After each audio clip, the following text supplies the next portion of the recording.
বিসমিল্লাহির রহমানির রহিম। সমস্ত প্রশংসা সেই মহান আল্লাহ পাকের, যে মহান আল্লাহ পাক আমার আদি পিতা হজরত আদম শফিউল্লাহকে পুতুল রূপে সৃজন করে তার স্বীয় নূর থেকে নূর দান করেছিলেন। লক্ষ কোটি দরুদ ও সালাম সেই রাসূলের উপর, যে রাসূল তার গর্ভে সমস্ত সৃষ্টিকে ধারণ করে এই সৃষ্টিদেরকে এই মানব জন্মে এনে পারি করে দিয়েছেন এবং আমাকেও এই মানব জন্মে পারি করে দিয়েছেন। বিশ্বের সকল মানব জাতিকে আমার আন্তরিক সালাম এবং ভালোবাসা। আমি আদম নূর মুর্শিদ বেলায়েত থেকে হেদায়েত গ্রহণকারী ছাত্র পৃথিবীর মানুষের সামনে আজ গুরু সত্য কি এবং এই গুরুদের অবদান কতটুকু। প্রিয় বিশ্ববাসী, পৃথিবীতে অসংখ্য প্রকার ধর্ম রয়ে গেছে।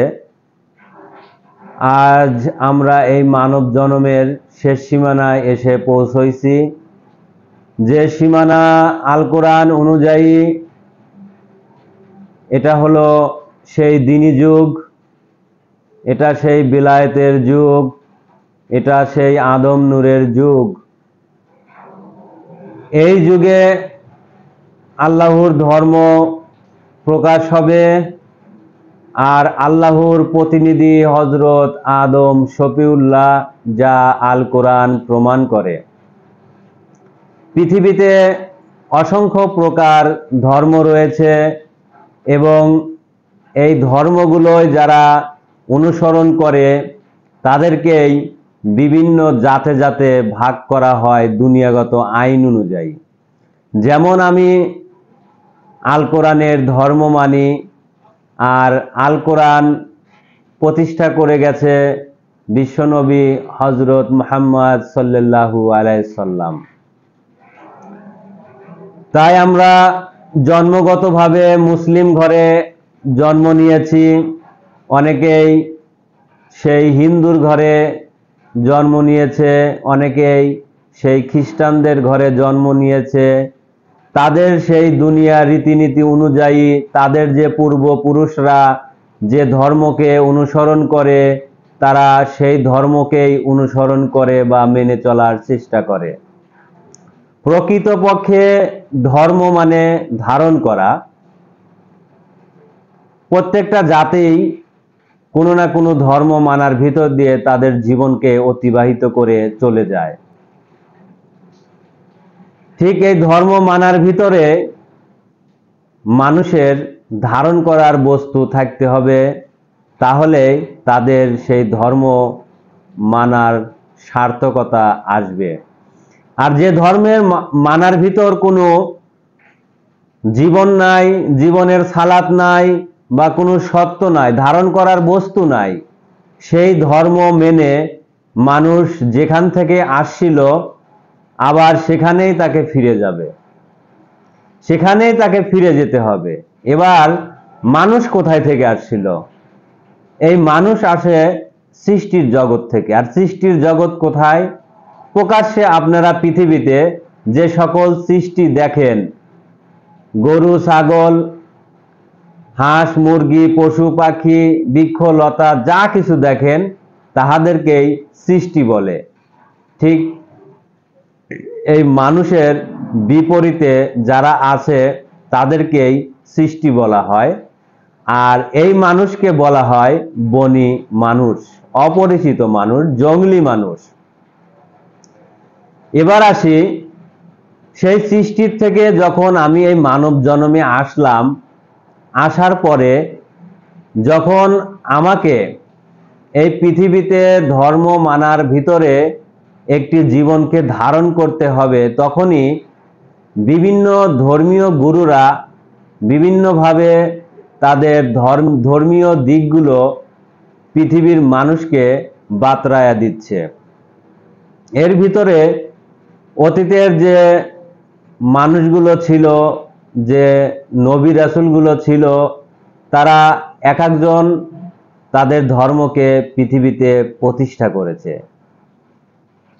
কিন্তু তাদের যে ধর্মীয় ধারণ করা যে জীবন, সেই জীবনের পরিচয় তারা দাখিল করে নাই। ঠিক এভাবেই বর্তমান জামানার মানুষ, আমরা এখন যে সময়টায় অবস্থান করছি, সেই সময়টার নাম বলা হয়েছে দ্বীনি যুগ, বেলায়েতের যুগ বা আদম নূরের যুগ। ঠিক এই যুগটাই এই মানুষ আল্লাহর দ্বীন পালন করবে। এখন আল কোরআনে আমরা দেখতে পাই আল্লাহর যে নূর ধারক বাহক এবং তার যে তরফের প্রতিনিধি, তিনি হযরত আদম শফিউল্লাহ, অর্থাৎ এই মানুষ হলো আল্লাহর তরফের প্রতিনিধি। কিন্তু এই মানুষের ভিতরে আল্লাহর সৃষ্টির জগতে যত জীবন আছে, সমস্ত জীবন এই মানুষের ভিতরে ভরে দেওয়া, আর সমস্ত জীবনকে একত্রিত করেই একটি মানুষ হয়, মানব রূপ ধারণ করে।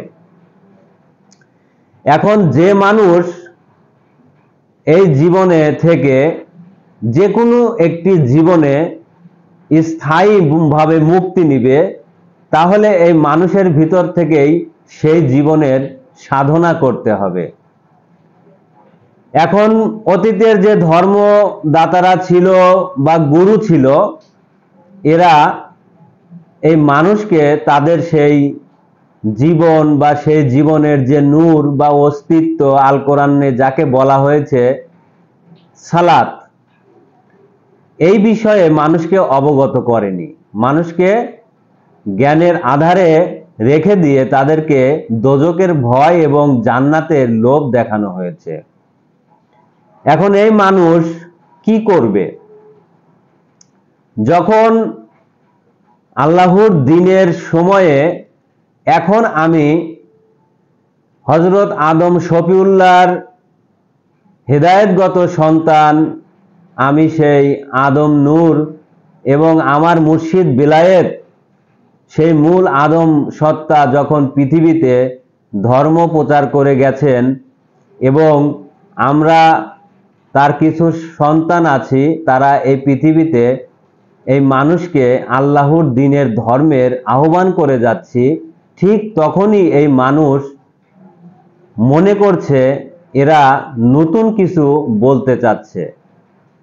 ঠিক এটা নতুন কিছু নয়, এটা আল কোরআনেরই ধর্ম, কিন্তু এই মানুষকে মূল যে জায়গাটা, সেই জায়গাটাকে আধারে ঢেকে দিয়ে এই মানুষদেরকে ধর্ম দেওয়া হয়েছে শুধু দোজকের ভয় আর জান্নাতের লোভ দেখিয়ে। হিন্দু ধর্মে যান, ঠিক একই সিস্টেম, স্বর্গ এবং নরক। কিন্তু এই মানুষকে যে এই মানব জীবনে আনা হয় মুক্তি নেওয়ার জন্য, তাকে স্বাধীনতা দেওয়া হয়, তুমি কোন জীবন পছন্দ করো, তুমি এবার বেছে নাও। কারণ এই সৃষ্টিরা তো নিজে নিজে মুক্তি নিতে পারবে না, এই সৃষ্টিরা মুক্তি নেয় এই মানবে, আর এই মানব মুক্তি নেয় পরমে। তাই এই সৃষ্টিদেরকে এই মানবে আনা হয়। ঠিক এই মানুষ তাদের নিজস্ব সমস্ত কিছু ভরে দেওয়া হয় তার অস্তিত্বের ভিতরে, এই বস্তার ভিতরে, সালাতের ভিতরে, কিন্তু এই মানুষের কোনো জীবনের উপরে নির্ধারিত করে দেওয়া হয় না যে এই জীবনটা তার। আর এই মানুষ অচেতন, সমস্ত মানুষই অচেতনভাবে এই মানব জীবন কাটায়। যেমন মরা কোনো কিছু আপনারা দেখতে পান, সেটা যে কোনো সৃষ্টি হতে পারে, তাকে যতই মারেন কাটেন তার আর কোনো হুঁশ থাকে না। ঠিক এই মানুষও ঠিক মরার ভিতর দিয়ে এই জীবন যাপন করে। যদি তাদের কোনো একটা জীবনের চেতনা শক্তি ফিরে আসে, তাহলে তারা সেই জ্ঞানের সন্ধান করে, আর সেই জ্ঞানের সন্ধান করে, কিন্তু তাদের সেই সঠিক যে ধারণা, সেই ধারণাটা কিন্তু তাদের ভিতর থেকেই সর্বপ্রথম আসে। আল কোরআন বলেছে তোমরা সেই দিনকে ভয় করো যেদিন কেউ কারোর জন্য কোনো সুপারিশ বা সাহায্য করিতে পারবে না। তাহলে আমাদেরকে কেন সেই মিথ্যা জান্নাত বা দোজখের ভয় দেখানো হলো? কেন বলা হলো যে আমাদের সেই ধর্মীয় দাতারা সুপারিশ করবে, আমাদেরকে সেই অন্ধকার সেই কবর জগৎ থেকে রক্ষা করবে? এটা কি মিথ্যা বলা হয়নি? আল কোরআন বলেছে তোমরা সেই দিনকে ভয় করো যেদিন কেউ কারোর জন্য কোনো সাহায্য সুপারিশ করতে পারবে না। তাহলে সেই আল কোরআনের সেই আয়াতটাকে আপনারা মেরে দিলেন। এই ঘটনা আল্লাহ পাকের সেই ন্যায়ের আইনে এটাই সত্য, সেদিন কেউ কারোর জন্য সাহায্য সুপারিশ করতে পারবে না।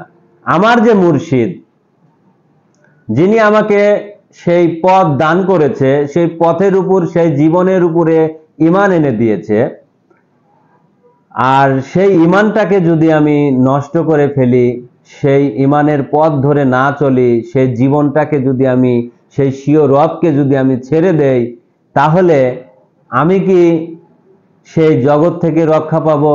কারণ আমার মুর্শিদ তো আমার সাথে সেই অন্ধকার কবরে যাবে না, আল্লাহ যাবে না, নবী যাবে না, কেউ যাবে না। অন্ধকার কবরে কেবল আমি নিজেই যাব। আর আমার ভিতরে সেই প্রাণ শক্তি যদি আমি নিজের করে নিতে পারি, তাহলেই আমি অনন্তকাল এই ঘরের ভিতরে বিরাজমান থাকব। তাই আল কোরআন বলেছে তোমরা আল্লাহর রঙে রং মিশাও। এই মানুষ যারা গোলামীর ধর্ম পছন্দ করে, যে আমার নবী বড়, আমার মুর্শিদ বড়, আমার মুর্শিদের পূজা করলে আমি মাপ পেয়ে যাব, আমার নবীর পূজা করলে আমি মাপ পেয়ে যাব, আমার সেই আল্লাহর পূজা করলে আমি মাপ পেয়ে যাব। না, এখানে তুমি আল্লাহর পূজা করো, নবীর পূজা করো, তোমার মুর্শিদের পূজা করো, তুমি যাকেই স্রষ্টা মনে করো না কেন, তার জীবন সেই আল্লাহ, যদি আল্লাহর পূজা যদি তুমি করতে চাও, তাহলে সেই আল্লাহ তোমার ভিতরে আছে। আর তোমার ভিতরের আল্লাহকে যদি তুমি ডাকো, পূজা করো, ভক্তি দাও, তাহলে তোমার ভিতরের আল্লাহ তোমার হয়ে যাবে। তোমার নবীর গোলামি তুমি করবা, সেই নবীর সত্য যদি তোমার ভিতরে থাকে, তাহলে তোমার ভিতরের যে নবীর সত্য আছে, যে জীবন আছে, তুমি তাকে পূজা করো, তাকে ভক্তি করো, তাকে সব সময় সঙ্গী করো, তাহলে সেই তোমাকে সেই অন্ধকার কবর থেকে রক্ষা করবে। অনন্তকালের জন্য সেই জীবনটাই তোমার হয়ে যাবে। তোমার মুর্শিদ বা তোমার গুরু, তোমার ভিতরে যে জীবন আছে, সেই জীবনের সত্য যদি তোমার গুরুর সত্য যদি তোমার ভিতরে থাকে, তাহলে তোমার ভিতরে সেই গুরুর সত্যকে তুমি পূজা করো, তোমার মুর্শিদের সত্য তুমি পূজা করো, তাহলে তোমার ভিতরে যে গুরু আছে সেই গুরুই তোমাকে রক্ষা করবে। নিজের আপন গুরুকে আগে চেনো, নিজের অন্তরকে, নিজের জীবনকে আগে চেনো। যে জীবন সর্বপ্রথম, যেমন একটা উদাহরণ দিয়ে বলি, এই যে আমি ঈমান এনেছি হযরত আদম শফিউল্লাহর উপরে, সেই নূরে বিলায়েতের উপরে, আল্লাহর উপরে, সেই আল্লাহর সত্য, সেই জীবনের সত্য আমার ভিতরে আছে। আমার ভিতরের জীবন যখন আমাকে জ্ঞান দিয়েছিল যে তুমি সেই আদম নূরের মুর্শিদ বা সেই বিলায়েতের মুর্শিদের কাছে যাও, আত্মসমর্পণ করে তুমি তোমার জীবনকে ধন্য করো, তুমি তোমার জীবনকে কায়েমত্ব করো, পৃথিবীতে সেই আদম নূরের বা বিলায়েতের নূরের প্রকাশ ঘটেছে। ঠিক আমি কিন্তু তখন স্থির থাকতে পারিনি। যখন বিলায়েতের মুর্শিদের ডাক দিয়েছে, তখন কিন্তু আমার অন্তর, কিন্তু আমার ভিতরের মুর্শিদ কিন্তু আমাকে সেই দিক নিশানা দিয়েছিল। পৃথিবীতেও অসংখ্য কোটি কোটি মিলিয়ন বিলিয়ন মানুষ আছে, কই তাদের ভিতরকার গুরু তো তাদেরকে সায় দিচ্ছে না। আমরা তো অনেকেই আছি সেই আদম নূরের ধর্ম, আল্লাহর ধর্ম প্রকাশ করে যাচ্ছি। কে এই ধর্মকে ধারণ করার জন্য চেষ্টা করছে? কে তার এই মানব জীবনকে সাধন করার জন্য চেষ্টা করতেছে? যার যার মতো এই ক্ষণস্থায়ী জীবন, এই দুনিয়াগত সেই সুখ শান্তির জন্য তারা সবাই ছড়িয়ে আছে। আর কিছু মানুষ আছে যারা সে জান্নাতের লোভ করে আর সে দোজখের ভয় করে, তারা ভাষা ধর্ম মানে, যে ধর্মের ভিতরে ধারণ করার কোনো জীবন নেই। তারা কোনো জ্ঞানের সন্ধান করে না, কোনো মুর্শিদের সন্ধান করে না, নিজেকে চেনারও চেষ্টা করে না। তারা মনে করে মানব জন্ম পেয়েছি, বাপ চাচারা যা করে আসছে, আদি পুরুষরা যা করে আসছে, আমরা সেখানেই যাব। তাহলে কেন সেই মুসার ধর্ম ঈসা মানে না, ঈসার ধর্ম মুহাম্মদ মানে নাই, নতুন করে ধর্ম দেওয়া হয়েছে? যদি সেই ধর্ম একটাই থাকতো তাহলে যুগে যুগে এত গুরুর দরকার ছিল কি? এবং ইসলাম ধর্মের ভিতরে অসংখ্য প্রকার গুরু। আমি সেই গুরুদেরকে জিজ্ঞাসা করতে চাই, তোমরা কোন সত্যে সত্যবান হয়ে এই মানুষকে ধর্ম দিচ্ছ? এই মানবের ভিতর তুমি কোন আত্মা বলো? তুমি এই মানুষকে ধর্ম দিচ্ছ, সেই আত্মা মানুষ ধরবে আর সেই আত্মার জন্য সে অনন্তকালের জন্য সেই আত্মাটা তার করে নিবে। কি আছে তোমাদের পরিচয়? এই মানব ভাণ্ডে তোমার বাস কোথায়? কোন আত্মায় আত্মবান হয়ে তুমি পৃথিবীতে ধর্ম দিচ্ছ আর এই মানুষকে দোজখে নিক্ষেপ করতেছ? ধর্ম মানে ধারণ করা। প্রত্যেকটা মানুষ এই মানব জীবনে এসে যে কোনো একটা জীবন ধারণ করতে হবে, এটাই ছিল তার মানব জীবনের মুক্তির পথ, লক্ষ্য। আর এটা দিনী যুগ, এই দিনী যুগে একমাত্র আল্লাহর দিন, আল্লাহর নূর, আল্লাহর জীবন ধরার পথ রয়েছে। কারণ অতীতের সেই নবুয়তি ধর্ম, সেই রাতের ধর্ম খতম। এটা দিনী যুগ। তাই এই দিনের মালিক হযরত আদম শফিউল্লাহ, আর আমি সেই নূরে বিলায়েতের সেই প্রতিনিধি, আমি সেই মূল আদমের সন্তান, আমি সেই আদম কথা বলছি, পৃথিবীর মানব জাতিকে সত্য তুলে ধরছি। আপনারা জ্ঞানে বুঝে আনেন, আপনার ভিতরকার গুরুকে জাগ্রত করেন। ভাষা গুরুর পূজা করা বাদ দেন। আপনারা সেই গোলামের ধর্ম পছন্দ করেন।